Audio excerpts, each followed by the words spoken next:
You know how when you straighten a photograph, you get those little wedges in the four corners? Well, now, with the help of generative AI, you can fill in those wedges with brand new detail. Here we are right now. This happens to be version 24.6, which is the first version of Photoshop Beta that supports Generative Fill, an AI feature that basically communicates directly with Adobe Firefly. You do need a live internet connection to make it work. All right, a couple of things to notice about this landscape photo. First of all, I captured it to my digital camera's RAW file format, and then I opened it in Camera Raw, and then I opened it in Photoshop as a Camera Raw Smart Object, which you can see here inside the Layers panel, as indicated, well, by that tooltip, if nothing else. I mention this because that's the best way to work. That way, if you want to make some changes, you just have to double-click on that thumbnail, and Bob's your uncle, you're inside Camera Raw, which is great. However, content-aware fill, which is kind of the thing that generative fill is here to supplant, it does not work. It only works with pixel-based layers. It can't see the contents of a smart object, which is just unconscionable in my opinion. Not sure it's going to make that much difference moving forward. The second thing is this image is crooked, hideously crooked. In case you're not noticing it right away, notice this horizon line is dipping down and to the right quite precipitously, and that is not okay. I need to correct that. So I'll go ahead and switch to the crop tool, which you can get by pressing the C key if you like, and then I'll grab the straighten tool up here in the options bar, and I'll drag along this horizon line like so, and I'm looking for a heads-up display value of negative 2.2 degrees. Notice the horizon kind of goes up a little bit and then it goes down. So I'm sort of hedging my bets is basically what I'm doing. Negative 2.2 degrees works beautifully, and we get a straight image like so. All right, I'm going to zoom out a little bit. And notice that what the crop tool is trying to do is just crop away detail. So anywhere where you see that that checkerboard transparency pattern, it's a little bit dimmed at this point, but it's there. Those are those wedges I was talking about. You can just crop them away as we're seeing here. So you just crop to the actual detail inside the image, but that means we're cropping very tight at the top, losing a lot of sky, tight over here on the right-hand side of the arch. You know, we definitely don't want to lose the actual architude on the right-hand side there. And I'm cropping very closely to this woman here who happens to be my lovely wife. And I don't want to do that. And so also we got a lot of room down here at the bottom, but you know what I'm going to do? I'm just going to go ahead. Let's say I Alt or Option drag this corner up to the top right. Notice it snaps into place. And because I'm pressing the Alt key, Option key on the Mac, I'm dragging all the corners in kind out from the center. So this is awesome. But we do have some wedges. I want more. Just to really demonstrate what's going on, I'm going to Alt drag on this side handle so that I'm moving both the right and left hand sides at the same time until I get a width value of approximately 4,400 pixels. Is what I'm looking for. 4,402 is just fine. And that's going to give us a lot of undefined area that I will need to somehow fill and with new detail in order to successfully extend this image. At which point I'll just press that is the Enter key in order to accept that straightened version of the photograph. Now, I need to select the area I want to fill. And so I'm just going to select the image itself, the actual rotated image, by going to the Layers panel and pressing the Control key or the Command key on the Mac and clicking on that thumbnail right there, and that exactly selects the opaque portion of the image. And now, notice this guy right here, the contextual taskbar. It's new to Photoshop Beta. It's been around for a while inside Photoshop Beta, but it's kind of your floating friend. I imagine people are going to have a lot of opinions about this guy. You can't hide it if it disgusts you.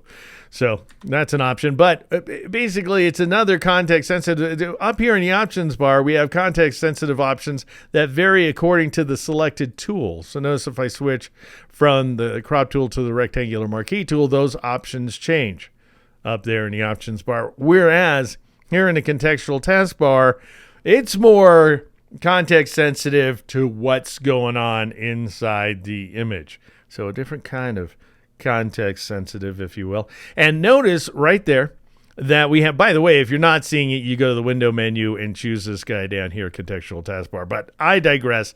You're probably seeing it right there. We got this icon that looks like the edge redemption tool or whatever it's called inside the selected mask workspace. I'm going to go ahead and click on it, and it brings up not only select a mask, you can go into that workspace if you want to get completely sidelined. I'm not going to do that. I want to contract the selection. I want to move those edges inward because otherwise we're going to have some very obvious seams. We're going to have seams anyway, but we don't want them to be like just sudden choppy seam edge, like just a few pixels that aren't right. So I'll choose contract selection and I'll go with 10 pixels and I'll click OK. All right, now, because I want to fill the wedges, which aren't selected right now, the image is selected. I want to fill the wedges, so I want to invert the selection, and I can do that by clicking on this icon right here. Or you can choose the inverse command from the select menu. All right, now what I want to do, first of all, I'm going to go to show you something. I'll go to the edit menu, and notice content aware fill is dimmed. That's because, again, it sees pixels. It wants pixels inside of a layer, and it does. Technically, these are pixels, but they're inside of a smart object, so content aware is blind to them. They're right there, context aware fill. Anyway, generative fill, however, can see it just fine. And so just make sure that the prompt is active here inside what passes for the generative fill dialog box, and I'll paste this in. And I want you to notice that I'm being very specific. So this happens to be the Mesa Arch, very famous, so you probably know, in Canyonlands National Park, which is in a beautiful state of Utah, totally awesome region of the world. And I want to extend it, that's why I entered that word right there, and I want rock and sky. I really want it to limit itself to rock and sky. And notice that, by the way, it's nothing to notice. It should know. That's what I'm trying to say, is Firefly has all kinds of images that it's trained from in Adobe stock. So goes legend. And it should very well know Mesa Arch. There's not too many more famous natural sort of forms on the face of the planet. And so now I'll click generate in order to generate from that data that I just entered, that prompt. But we do get a progress bar, and you can't do anything while the progress bar is on screen. You can't even switch tools. And that's because Photoshop is communicating with Adobe Firefly on the fly. And then we get these three variations here inside the properties panel, as you can see. Now, notice that the first one, not too good. We have some junk down here in the bottom left region. We have this thing, whatever that is over there, and we've got this garbage on the right hand side. And then over here, the next guy, we've got something garbagey in the bottom left corner. And then over the final one, I don't know, actually looks pretty good. But let's say it doesn't. Let's say we have some detritus going on. Brief interruption. Generative fill in Photoshop Beta is not infallible. In fact, I'd say it fails as often as not. It's only artificially intelligent after all. In which case, what do? You go to my Patreon, which is where I have all the answers. Now that's patreon.com/geeknow. And now, back to extending a photograph with generative fill. Then you'll want to edit the prompt. Or, just I'm going to enter comma just so that it's a different thought. And I will enter this stuff, limestone, no people, no trees, no branches. Now, I don't know how much the no stuff helps, but if I can just emphasize that it's limestone, that's what I want, because we didn't really seem to have too much junk in the sky last time around. Now, once it gets to be about that point, the progress bar kind of disappears as things are standing. So you really only have to endure like 7/8 of the progress bar. Isn't that good news? And now I have, that didn't help, some garbage over here on the left. And I have, shadows. What kind of shadow is that? What is that implying in my scene?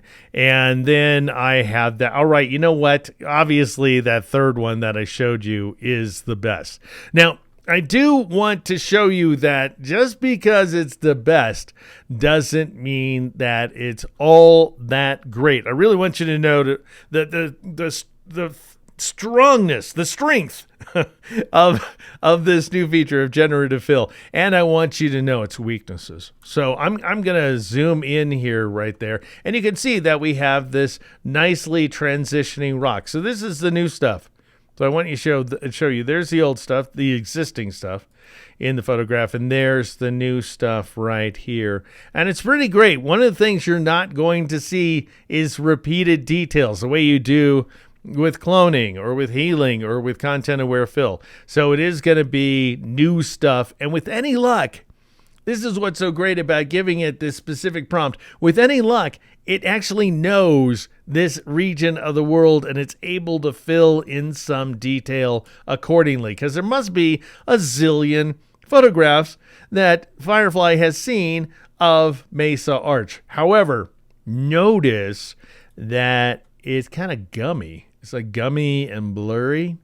What in the world is that about? And it gets worse. If I shift click on this layer mask in order to turn it off for a moment, notice that the entire image is gummy, as we can see right here. Actually, it gets even worse. Let's go over to Colleen, my wife, and notice that she is quite gummy. And this is unusual. She's not gummy on a regular basis. And if I were to shift click on a layer mask, she gets sharp again. But over here to the left of her is this gummy stuff. Now, here's why, by the way.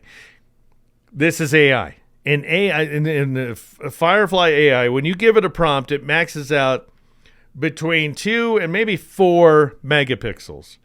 This image, however, is 12.5 megapixels, which still isn't the most enormous image on the face of the planet, but it's very enormous by AI standards. And so Firefly, vis-a-vis Photoshop Beta here, just can't keep up with it, so it has to upsample in order to match. And so what you could do, you can try it out. This layer, by the way, if I hover it over it, you can see it's a special kind of layer, generative fill layer, what have you, whatever. And that's a special kind of smart object. So you could go up to the filter menu, choose sharpen, and then choose, for example, smart sharpen in order to sharpen that detail if you feel like it's not sharp enough. But if I were to click on Colleen and zoom in a little bit here, you can see if I click and hold, turns the effect off. If I release, it turns it back on. You can see that we're just making the pixels choppier. We're just emphasizing the distinction between those neighboring pixels, which happen to be very large because they were upsampled. And maybe, with any luck, the upsampling will get better in the future, because this is not the best upsampling I've ever seen. But still, I have an amount value of 100% and a radius of 2.0. So there it is. Click OK. And that does sharpen things. And it might even look kind of sharper from wide, taking the entire photograph in at a time. We're not going to see too much difference in the video here, just because things are going to get a little bit compressed. Yeah, I can barely see it, and it's not compressed for me. All right, now, wouldn't you like to see how that compares to content-aware fill? I don't want to just blast content-aware fill and just be like, oh my goodness, it's dead, gone dead. Generative fill has kicked its behind. It's just done.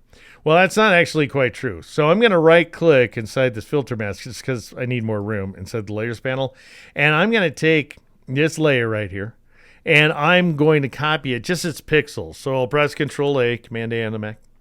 And then I'll press Control Alt J, Command Option J on the Mac to jump and to force the display of the new layer dialog box. And I'm going to just call this guy Pixels. And I'm going to click OK. And now I'll take it to the top of the stack right there, and I'll turn these guys off for the present so we can see the checkerboard transparency once again. Let's run through those exact same steps. So we're comparing apples to apples. I'll press the Control key, Command key on the Mac, and click on that layer thumbnail here inside the Layers panel to load this selection. Then I'll click on this little edge brush, and I'll choose contract selection once again, and 10 pixels. Click OK. It remembers. That moves the edge inward, as you can see here, so that we're not going to see really abrupt edges. Necessarily seams, that is. Actually, we are, but still they'll be better than they would otherwise be. And now I'll click invert selection. So we're selecting the wedges and not the photographic image itself. Now I'll go up to the edit menu, and lo and behold, content aware fill can see it because it's pixels. Arbitrary thing, but whatever. Arbitrary limitation is what I mean. It's going to bring up the big old content aware workspace, and I might want to paint all of Colleen away because I don't want her to be considered for the cloning process at all. Now, I discussed this feature at length a few months ago, that is, and I showed you, by the way, about how you can take advantage of the various color adaptation settings, and then you can choose a different setting and click apply, and then you can choose another setting like very high and click apply, and you get new layers, and you can compare them to each other. I'm just going to go with high because that's the most fair comparison where this image is concerned based on my experience with it, and I will click OK in order to generate a new layer right there, which is content aware fill. And let's see how it fares. I'll press Control D, Command D on the Mac to get rid of that selection. And we do potentially have some repeated details. Like this is clearly the exact same thing as this right here, even if it's a little lower contrast, that kind of stuff. But that is going to happen with content aware fill. You are going to get repeated details. And that's because, as things stand now, the way I did it, I could have sourced from a different image in Photoshop Beta, but I didn't. I'm just sourcing from this image.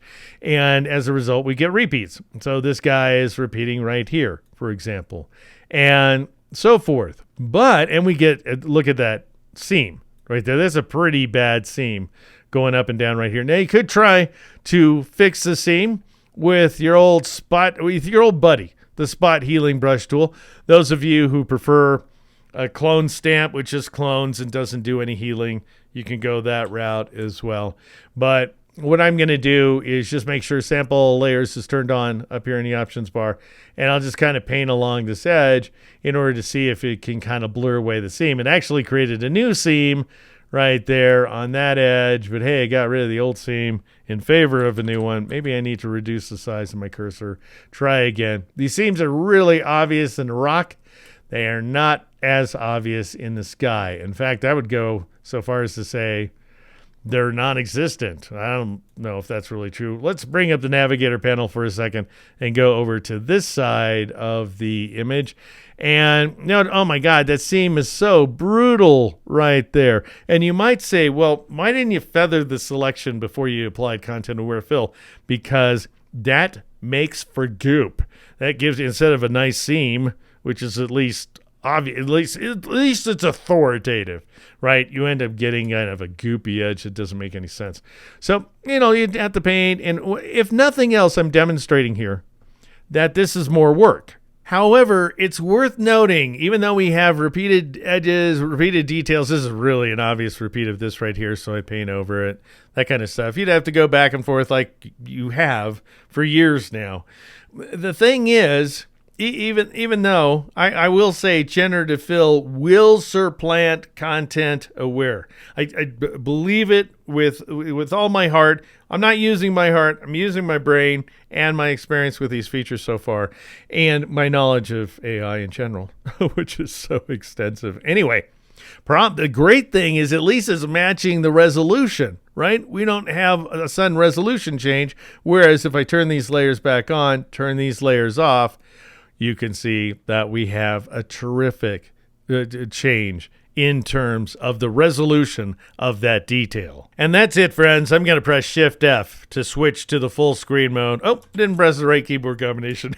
And then I'll zoom out to take in the entire image. And that is how you extend.